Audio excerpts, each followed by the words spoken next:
And joining us now is Mark Berchem, who is the president of NET Ministries, and thanks so much for being with us again, Mark. You're welcome. Great to be with you again. Yeah, we talk every year, and just in case someone's just tuning in and checking this out for the first time, tell us a little bit about NET Ministries. Just give us a little overview of it. Sure. We're a Catholic youth organization, and we recruit college students who want to do a year of missionary work.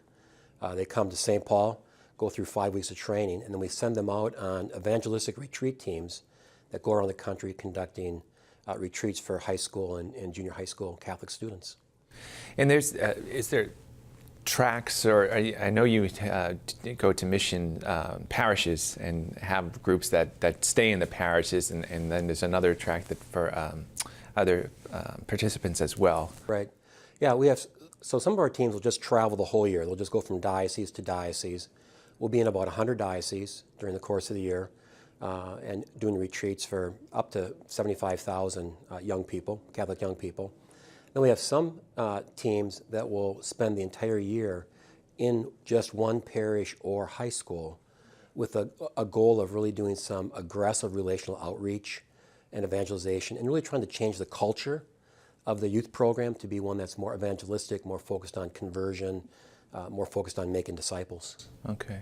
And you had some great news too in Cincinnati. You have another regional office there. This past July, we opened up a regional office in Cincinnati with Archbishop Schnurr, who's been just marvelous to us. We've got 2 staff people there now and 1 team that's dedicated just to Cincinnati and the surrounding area. And they just started end of September, but in their first month, they've already had almost 1,000 kids on retreats. So it's just been received really, really well, and we're just extremely excited.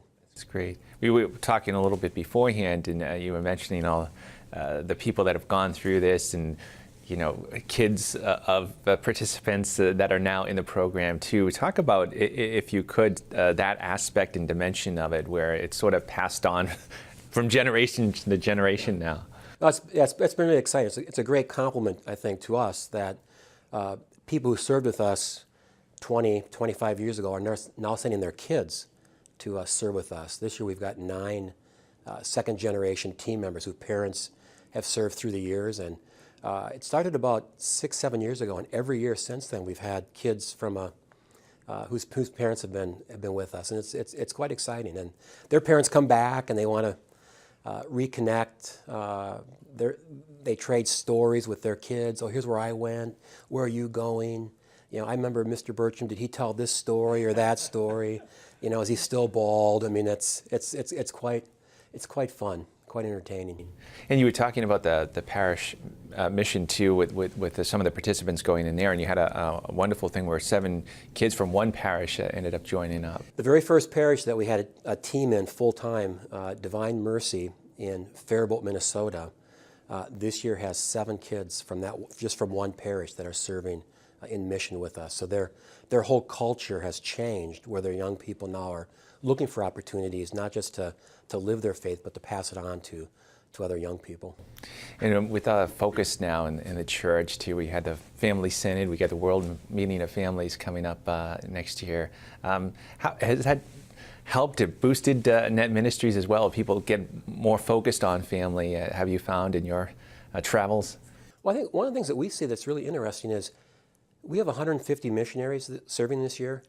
90% of them are from intact families where both mom and dad married together, living together, raising their kids Catholic. I just think it's a great testimony to the significance and importance of family in passing on the faith. And I think with what the bishops will be talking about over the next year, how can we strengthen our family life, our family values? I think it's going to it's critical for the church that we have strong families. We're only as strong as our families are strong.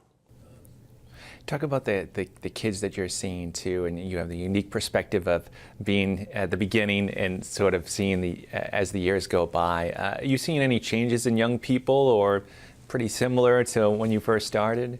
I think 2 things I've seen that have changed. I think first, there's a greater interest in the church than there were 30 years ago. I think we're seeing young people are more open to involvement, more open to serving, reconnecting with some of our ancient Catholic traditions. Adoration, for example, we wouldn't have seen that at all 33 years ago. Now it's very common for young people to want to be in adoration. So we're seeing an increase, desire and fervor for the faith, and at the same time, maybe a little bit of a decline on just the strength of the human individual.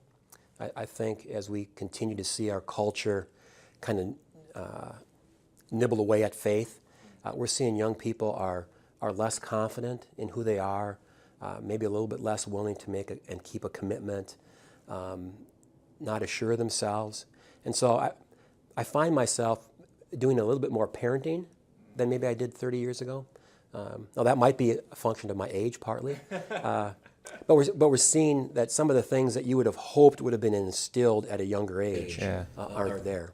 So there's this increase in interest in faith and a little bit of a decline in just human personality. Yeah. Well, you're doing great work as always, Mark, and thank you so much for being with us. And before we go, if people are interested in NET Ministries, where would they go to find out more about them? Yeah, they can go to our website, netusa.org. Great. Thanks so much for being with us. Thanks for having us.